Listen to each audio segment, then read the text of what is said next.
It's great to see so many folk here today. Have you brought your shovels? We've got a ditch to dig for Boris Johnson. And now I've been asked a special message that I've got to pass on. First of all, I've got to say hello to Gillian. Hi! And my friends in English Scots for Yes have said they want to record the crowd shouting, because our problem is not with England, it's not with the English, our problem is with the Westminster government. So they want to record this crowd shouting, "We love the English." You ready? 1, 2, 3. We love the English. Thank you. So we're here today to say that we want Scottish independence. Now, a lot of people have different ideas about the best way to get there, about different strategies for arriving at an independence referendum. But all those routes, all those different strategies, first must cross the bridge of the general election that is to come. Next month, on the 12th of December, there's going to be a general election. And it is vital that Scotland sends back as many pro-independence MPs as possible at that election. We need to pandify the Tories. And Labour as well, while we're at it. And what we need to do is to make sure that we have as many pro-independence MPs as possible at this next election, because the message will be from Westminster, if we don't do that, that Scotland doesn't want independence.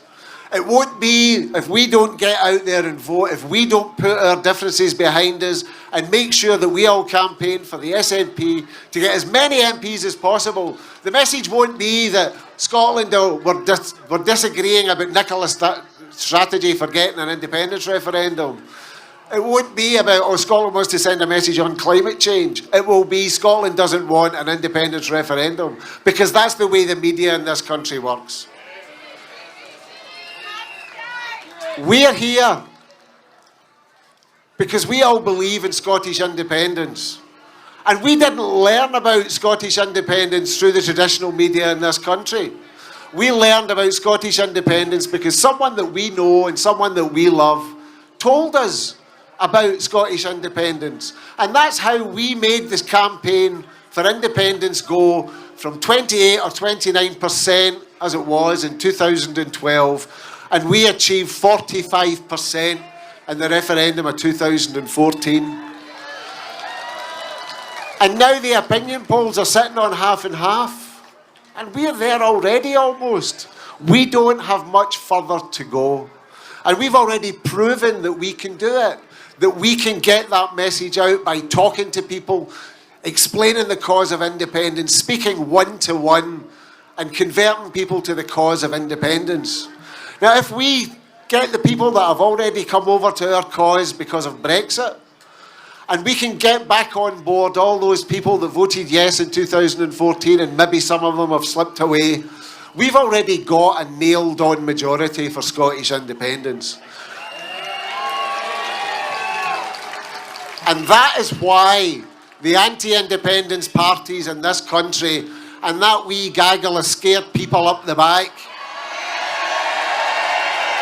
are so terrified. Because they know that Scotland will have its say.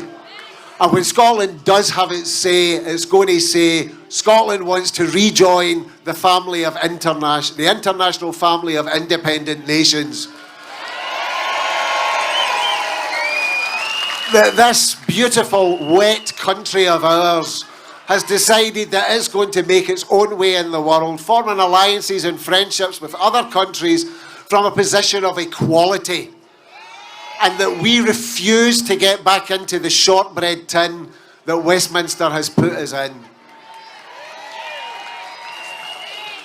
I'm here today because somebody I know and love converted me to the cause of Scottish independence. It wasn't because of anything I read in a newspaper. It wasn't because of anything that I saw on the television. It was because somebody that I know and love explained to me why it was so important that Scotland becomes independent. It was my Uncle Shug. My Uncle Shug looked after us when we were wee babies. Him and my Auntie Jane. This is a man who's changed my nappy, which admittedly was just last week, which is a bit of an embarrassment. But he told me, and he always nipped my ear about Scottish independence and about why this country of ours can only achieve its full potential if it takes its decisions into its own hands. Because it's what your mammy and your granny always told you. If you want something done, do it yourself.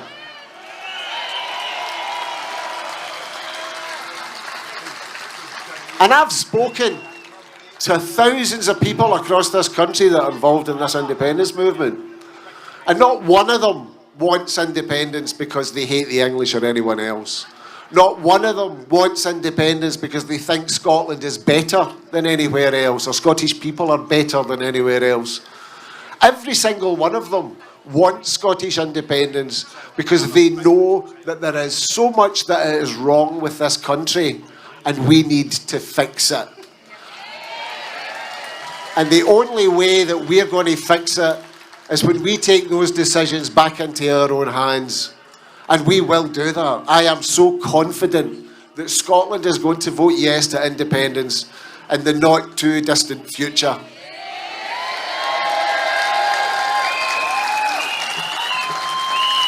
So, just before I go, I would like to introduce you to the person who, for me, is the most important person in this entire independence campaign. The person that converted me to the cause of independence. Give a big cheer to my Uncle Shug.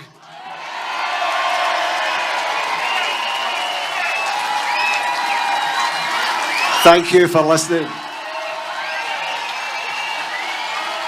Ginger, come on.